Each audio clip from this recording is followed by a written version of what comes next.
Yaman challenge, may mga politikong sandabak-bakang pangako challenge, pero may sumasagot naman po eh. Katulad po nung Amihan Enrique, sabi niya, sinasagot ko ang challenge ni Sir Francis Marcos. Katulad ni Romano Marcela, sabi niya, sinasagot ko ang challenge ni Mr. Marcos. Simpleng-simple po, di ba? Eh, dapat sumagot na lang sila sa challenge. Eh, wala naman ho akong pinangalanan kahapon. Eh, natural, kapit-bahay. Eh, ang dami ko hong bahay. May pinagagawa kami sa Flickers. Ako po yung nakatira sa Swallow. At yung isa pong aking bahay na nandun pa yung aking mga gamit is sa Nightingale. Eh, siyempre, marami akong kapitbahay. Ngayon, kung sila yung tinatamaan, eh, putang ina, tamaan ka. Wala akong pakialam. Hindi ho ba? Sorry ho for the words, pero dapat nga ako yung mga kapitbahay ko proud. Please share this video. Dalawa po yung ginawa kong video kanina. Makapangyarihan po ang ating kalaban. Alam niyo po, kahapon, pagkatapos kong mag-vlog, nagpaalam po ako sa mga pamunuan ng security guard. Ang sabi ko po sa pamunuan ng security guard, pwede ba na may darating akong bigas galing Nueva Ecija? Kung makikita niyo po kanina, talaga hong binidyohan ko yung truck galing Nueva Ecija, punong-puno ho ng bigas. Ngayon sabi ko, pwede bang padaanin para kapag dating i-discarga lang sa bahay, pagka-discarga ho sa bahay, i-deliver na ho sa Payatas, doon sa ating mga kababayan, doon sa mga estudyante ng UP Los Baños na naipit ho sa UP, yung mga taga-Caloocan, especially sa mga frontliner din po, mga security guard, lahat ho makikinabang. Ngayon kahapon alam niyo naman na pag nagbablog ako, it is the Mayaman Challenge eh. Kung sagutin niyo yung challenge ko, I'm proud of you. Kung hindi, no worries. This is the only way I know. Just to give courage to those good men out there. Para kahit papaano matulungan natin ang ating gobyerno dito sa kinakaharap nating epidemya. Hindi ho kaya ng gobyerno to. Maya't maya ho kayo, batikas kayo ng batikos sa gobyerno. Eh, wala naman ho kayong ginagawa. Dapat nga ho, proud kayo sa akin eh. Bakit? Dahil kapitbahay nyo po ang nanindigan, tumayo against all odds. Ibig sabihin, isang taga Green Meadow ang tumayo against the odds. Tumayo sa gitna ng pandemic. Tumayo sa gitna ng epidemyang kinakaharap ng lipunan. Ibinigay ang sarili para lang maitawid kabuhayan, maitawid buhay yung ating mga mamamayan. Di po ba? Eh bakit ganun? Imbis na maging proud ho sila sa akin, puta. Kanina ho, paggising ko po ng alas 10 ng umaga nung ako po yung magising. Abay, wala na ho eh. Hindi na ho makapasok yung truck ng bigas, kaya hirap na hirap po yung aking mga taong maghakot dun sa gate 5. Eto pa ho ang matindi. 7 kasambahay, iba't ibang tahanan. Hindi ko ho nababanggitin at hindi ko na ho inalam kung sino ho yung kanilang amo. Wala ho akong pakialam doon. Mga kasambahay ho pumunta rito sa akin. Binigyan ko rin ho ng tigi-tigisan daang kabambigas. Di ba? Dapat ho ngayong mayroon tayong kinakaharap na epidemya, wala na hong pataasan ng ihi. Pare-parehas ho tayong may karapatan dito sa subdivision na to dahil pare-parehas ho tayong nakatira dito. Hindi lamang dapat kayo ang nagpapaikot dyan sa mga security guard. Dapat hindi kayo puro complain. Hindi naman ho kayo yung pinatatamaan ko eh. Marami ho akong bahay. May bahay ako sa Bulacan. May bahay ho ako dyan dito sa may Tandang Sora. May bahay ho ako dyan sa Miralina Subdivision. So marami ho akong kapitbahay na puro mayayaman din. Di ba? Eh kung sabihin natin nag-vlog ako, vlog lang ho yun eh. Wala naman ho akong tinukoy na pangalan. Di ho ba? Kung may tinukoy ho kong pangalan, ayun, idemanda nyo ako, sasagutin ko ho yan. Pero sabi ko nga, katulad ho ng sinasabi ko, meron tayong tinatawag na corporate rules. Meron tayong tinatawag na subdivision rules. Meron tinatawag tayong rules of the lands. Eh putang ina naman eh, anak ng tokwa naman eh, kahit anong rules pa yan, kahit yung pinakamataas na law of land, ang nakalagay po is, in every rule, there always been an exemption as long there is a justification, especially if it is connected to humanitarian and reason. Bakit ho dinidelay natin yung tulong sa kababayan? Hindi ho ba kayo nahiya? Baka ho mamaya bangungutin na kayo, hindi na kayo magising dyan. Sigurado ho ako sa impyerno punta nyo. Meron ho tayong gere. We are at war.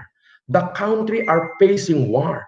War against this epidemic na hindi ho natin alam kung kailan matatapos. Please share itong video na to. Kung maaari po ngayon habang pinapanood nyo ako, share po lahat ng group, lahat ng friend para mapanood po nila. Sapagkat, ayun po, 2 beses po ako nag-live kanina, hindi po, 2 beses po ako nag-live at imagine niyo po, bawat live ko ay 252,000 active viewers.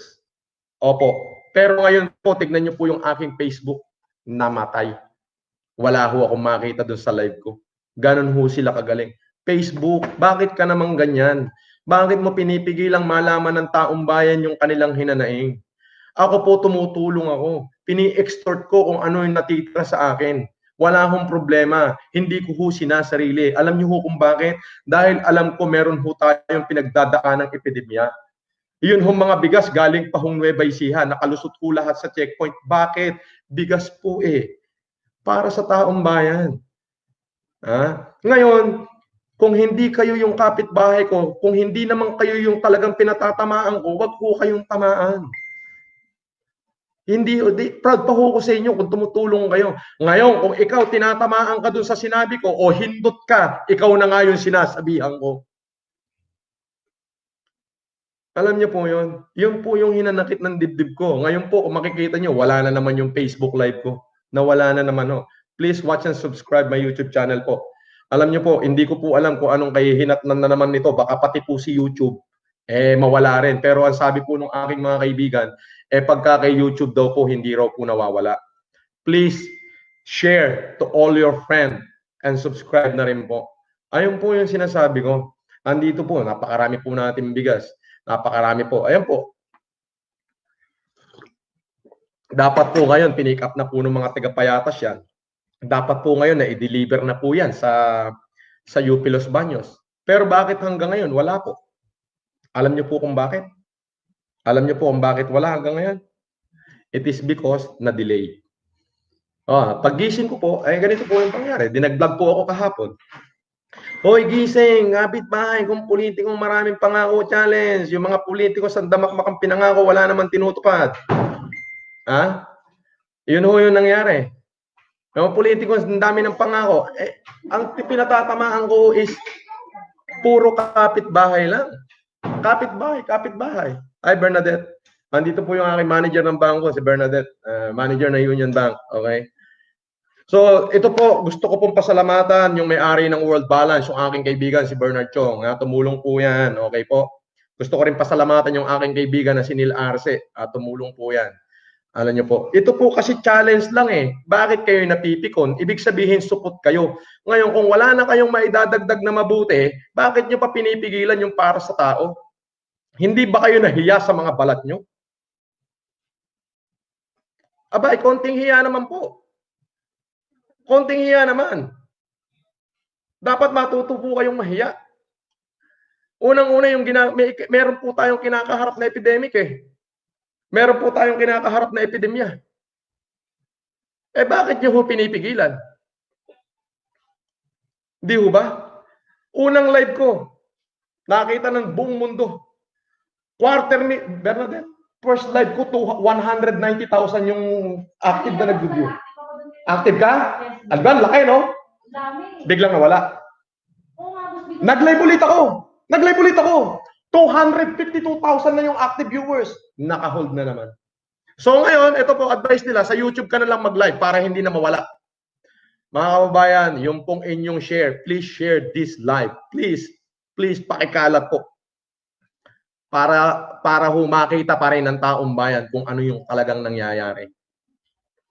Alam nyo mga kababayan, mga kapitbahay, dapat proud kayo sa akin. Unang-una, hindi ho kayo yung pinatitira ko eh. Pinatatamaan ko. It's just the word kapitbahay. Wala akong pangalan yun. Ngayon, kung hindi ikaw yung bakit ka tatamaan? Ngayon, kung tinatamaan ka, ikaw nga yung hindot ka.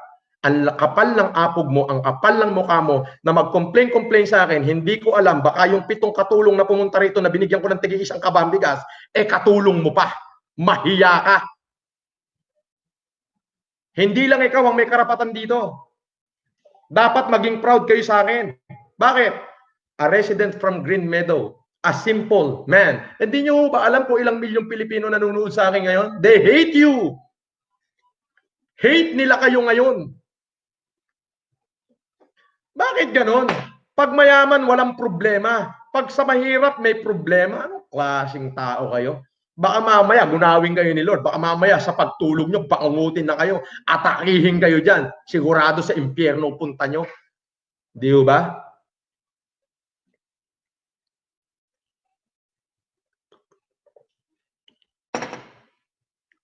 Alam niyo po, hindi pa ako nag-aalmusal. Pangalawang inom ko ho ng coffee yan. Shout out po sa 340,000 viewers. 34,000 viewers. Hindi ko alam. Basta shout out ho sa inyo lahat. Huwag ho kayong magsawang i-share to. Ako po'y maninindigan para sa inyo. I-share ko to kay Facebook. Nakaka-share kay Facebook. Kaya si Facebook, i-share nyo ng i-share. Pwede ho kayong mag-out muna habang pinapanood nyo ako. Tapos please share to all your friends and tell them to share. Pakalatin ho, katulad nung nangyari kanina. Para magkagulo na ho sila. Para ho malaman nila na itong aking ginagawa ay para sa taong bayan. Binabati ko po si Elizabeth Lopez de Leon, yung pong anak ni General De Leon, yung aking pong administrator ng isa sa mga kumpanya ko. Siya po ang nag-facilitate ng bigas ko galing Nueva Ecija. Ito po mga kababayan, kung makikita nyo po rito. Kung makikita nyo po rito, yan. Laptop na po ang gamit ko.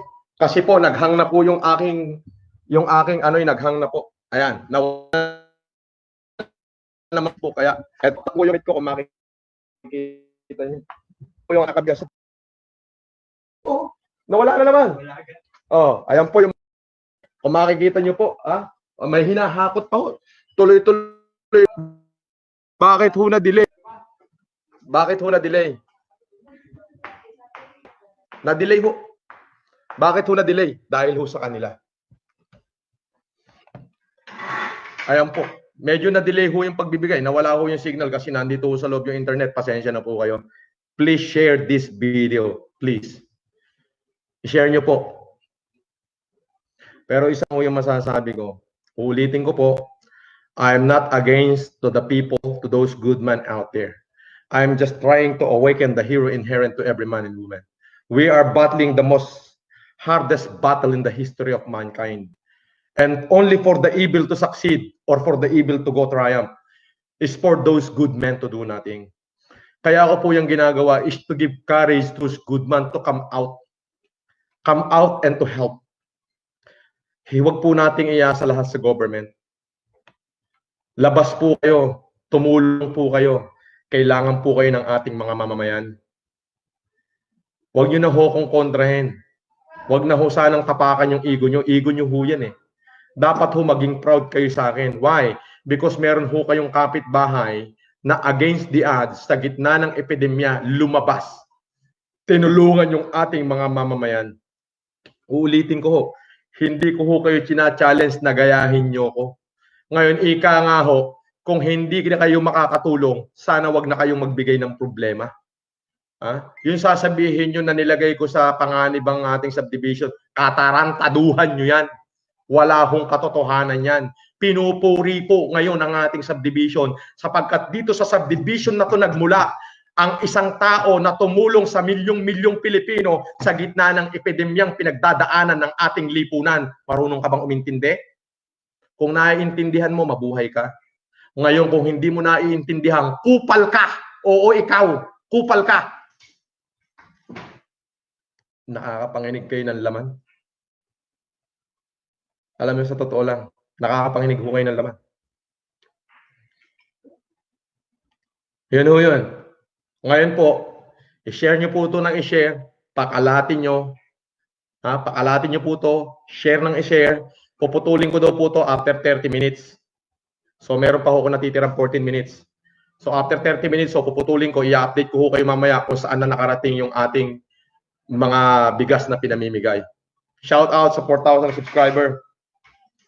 Biruin nyo po kanina, 2 Facebook live ko po yung nawala. Hindi, yung active viewers niya is 252,000. First ever in the world. First ever in the history of Facebook. na may 252,000 active viewers. Alam niyo ho yun?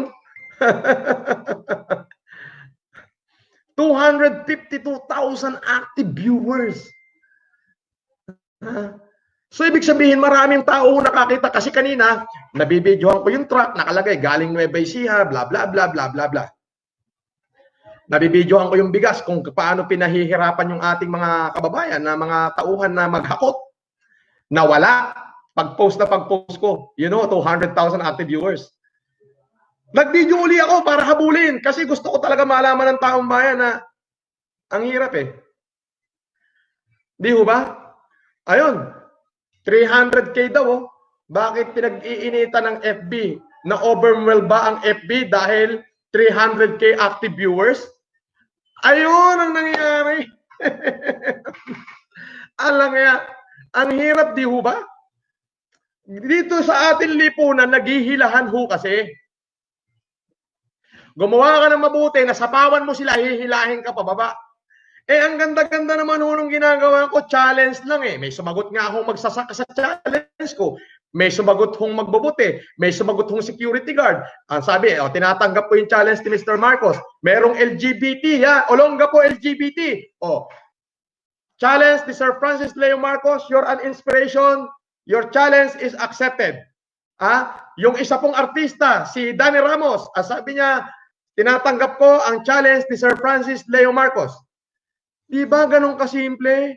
Ako po in general naman yung pinatatamaan ko. Wala ho akong binabanggit na pangalan. Eh di sana ang ginawa nyo, mga hindot kayo, ay tinatanggap ko ang challenge ni Francis Leo Marcos. Pag tinanggap nyo ho yung challenge ko, hindi lang ho kayo na challenge. Yung inyong mga pangalan iuukit sa puso ng mamamayang Pilipino. Patay na ho tayo. Pinag-uusapan pa ho yung kabutihang ginawa natin. Alam niyo po mga kababayan, ang Pilipino po ay matandain. At itong nangyayaring epidemic sa ating bayan, sa ating bansa, ito po ay iuukit sa kasaysayan ng ating republika. Totoo po yan. Daan-daan taon o baan-libong taon pa ang maganap, hindi pa ho makakalimutan itong kabanata ng buhay na pinagdadaanan ng ating mamamayang Pilipino. Totoo po yun. May sinabi ho ang Biblia, Vox Populi, Vox Dei. The word of the people is the word of God. Ngayon, pag namatay ho ako, pagharap ko sa taas, may isasagot ho ako sa Panginoon. Panginoon, nung tatanungin niya ako, anong ginawa mo nung nabuhay ka? Panginoon, sa gitna ho ng epidemya ng buong mundo, lumabas po ako ng walang takot at ibinahagi ko yung tubig sa mga nauuhaw at ang pagkain sa mga nagugutom. Baka, Panginoon, pwede mong bigyan mo naman ako ng kutsyong upuan dyan sa tabi mo. Pwede hong mangyari yun. Pero kayo, oo, ikaw na mayaman na walang ginawa kundi kumontra, protektahan ang interest mo, nagtatago ka dyan sa panic room mo, hindot ka, sigurado ako pag namatay ka, sa impyerno ka pupunta. Wala ho akong pinatatamaan dito. Mga kapatid, nakikiusap po ulit ako. Please, share nyo po nang i-share tong video na to. Please, i-share nyo sa lahat ng group, sa lahat ng friend, para ho hindi mawala. Kasi yung live natin kanina, nawala na naman eh. Nawala na naman ho eh. Yun ho, yung live natin kanina, nawala na naman. 2 beses po ako nag-live kanina. Isang 200,000 yung active viewers, yung isa papalo ng 300,000, nawala na naman ho kay Facebook. Bias ka rin ba, Mark Zuckerberg? Hey, Mark Zuckerberg, are you being biased? Or you are just overwhelmed that an ordinary guy from the Philippines having a 250,000 active viewers during his life? Di ba? Dapat po suportahan nyo ako. You have to support me because what I did is to save humanity, to feed our people out there, to feed my people out there. I'm posting in the Facebook because I want to awaken the hero inherent to every good man out here. Sikat na ho ako sobra. Hindi ko na ho kailangan magpasikat. Kaya ko ginagawa yan para gisingin ang kabayanihang natutulog sa bawat Pilipino. Ulitin ko, the only thing for the evil to go triumph, is for those good men to do nothing. Paulit-ulit ko ang sasabihin niya. Hindi ko alam kung ano ang kahihinatnan ko, pero wala na ho akong pakialam doon. Maaaring kung pagkatapos ng epidemya, ako himabaril na. Wala akong problema doon. Ang importante, nagampanan ko yung pagiging tao ko. Nagampanan ko kung ano ba talaga yung dapat kong gampanan sa mundo. Para doon sa aking mga kapitbahay na nagpaabot ng suporta sa akin, na moral, na sinabing, Francis, talagang ganyan, merong mga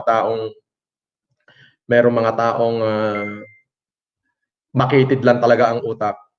Maraming salamat po sa inyo. Mababait kayong kapitbahay. Pero doon sa aking mga kapitbahay na hindi naman sila yung pinatatamaan ko, kumbaga in general naman ho, may pa-complain ka, o eto para sa'yo, hindot ka, wala kang kwenta. Bangungutin ka sana pag natutulog ka, ng diretso ka na, kausapin mo na si San Pedro kung ano ginawa mo. Yan, hindot ka, bangungutin ka na sana. Bakit? Hindi mo ba alam na the word of the people is the word of God? Although hindi kita kilala, hindi ko sinasabi yung pangalan mo, pero alam ko kung sino ka man. Ha? Hindi mo alam? Milyong-milyon ngayon yung followers ko. Hate ka nila kung sino ka man. Why? Dinelay nyo yung pagkain ng tao. What does that mean of complaint? It means delay. Delay, what does that mean? What does that mean? Delayed. What does that mean? Means you are enjoying your good life while our people are dying there. God damn it!